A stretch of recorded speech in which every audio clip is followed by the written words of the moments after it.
Zaire Franklin's a man.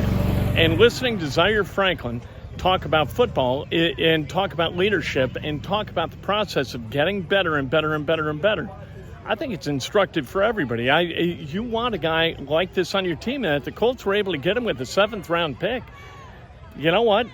Good on Chris Ballard, because he is way worthy of that on the field. Off the field, he's unbelievable. Zaire, the offense kind of tests some stuff with Anthony and JT back there. Like, how much do you relish giving them a good look, you and Speed, at linebacker on some stuff? It's tough. We do our best. Anthony, just his combination of, being able to run and, all the plays he's able to make with his arm. He puts you in tough positions. Shane puts those guys in tough positions.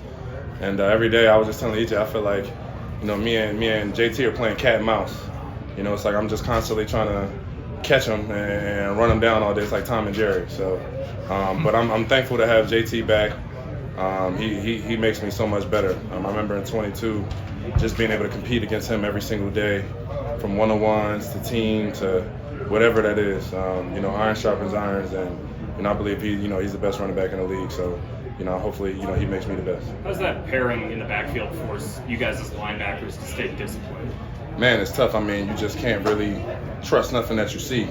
They just constantly putting me or EJ in tough situations to make a decision. And I'm not gonna lie, sometimes you gotta guess. You guess wrong sometimes. So, but it's tough. I know being in a full contact live situation, having to respect Anthony's legs and then tackle JT in space is easier said than done. So. You stated on your podcast that you would like to see the NFL offseason change. Can you describe how a vet like yourself would want a different training program than the younger guys? Just for myself, I feel like, experiencing COVID, understanding, that we're all professionals, that it's up to us to prepare our bodies and be ready to play. And also, to be honest with you, understanding that we really the only sports league that got a mid-summer check-in. The rest of from the MLB, the NBA, everybody else, when they get together, it's time to go. So, and then honestly, in the last couple of years playing 16, now 17 games, you need that rest and that recovery, just to let your body, heal from, 17 straight weeks of car crashes. So, I just definitely think it's something that needs to be looked at and talked about moving forward. Dwight Freeney getting inducted into the Hall of Fame this weekend. Just what's that like for you as a fellow Syracuse fantasy? Oh man, it's I think Freeney getting in. Obviously Marvin. Shout out to Marvin. He North Philly. Syracuse then Colts. So I feel like sometimes I'm trying to walk the same steps as Marvin sometimes. But with Freeney, man, it's just seeing those guys, those greats, man. Having an opportunity to hear him speak a couple times, having an opportunity to meet him, just knowing the impact he had on the game, is special, man. For everybody from that era. We trying to take over now. We trying to plant our flag. We want to be. I want 20 years from now, people looking back, talking about how great DeForest is, talking about how great Kenny was, talking about how great Pitt was, talking about how great Zaire is. And I think the difference between then and now is, we got to win. Those guys were great players, but they won. There's a lot of great players in that era that we ain't talking about no more because they ain't win like they did. So, I think that's just, that culminates. That's the goal. We got to win. As a guy who came up with special teams, and now you're seeing the new kickoff change, I was just curious now that you've seen it in a game. Obviously, this past Hall of Fame game, and now you've been practicing. Your thoughts a little bit about it? It's definitely interesting. To be honest, I'm glad I got out when I did. I was good at the old system. I don't know about this new one, but it's special. First of all, I appreciate the NFL. I know we give a lot of, we talk about the offseason. We touch a lot of stuff that we want to change.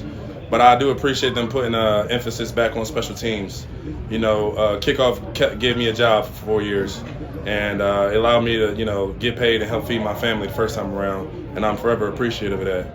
And that's like that for so many other guys in the league. And to be honest with you, from the new rule changes and a different situation, I think it'll definitely be a major part of the game moving forward. So going back to JT, we saw him. He's all smiles, big energy, very different from last year. Indeed. How has that energy? Have you seen his energy shift, and how is that impacting the rest of the team? Man, JT's. It's crazy. Since JT was a rookie, he's always had a strong element of leadership in him. So just being able to have JT in the building. his influence, his leadership in the building, his energy in practice. First off, that just, that's night and day. It's just appreciative to have him there, knowing that, him and, he's through those woods, thankfully. And then, like I said, having JT on the field, man, it means a lot. So thankful that I get a chance to, compete against one of the best every day. And, hopefully, he's helping make me better. That's Zaire Franklin, number 100 in the NFL's top 100. The only Colt in the NFL's top 100 as voted on by the players. He's going to have to play to that pedigree this year. With E.J. Speed, his running mate at linebacker, they're going to have to do a lot of heavy lifting on this defense. The front's going to be solid. The middle has got to be good because the back end we're kind of unsure about right now.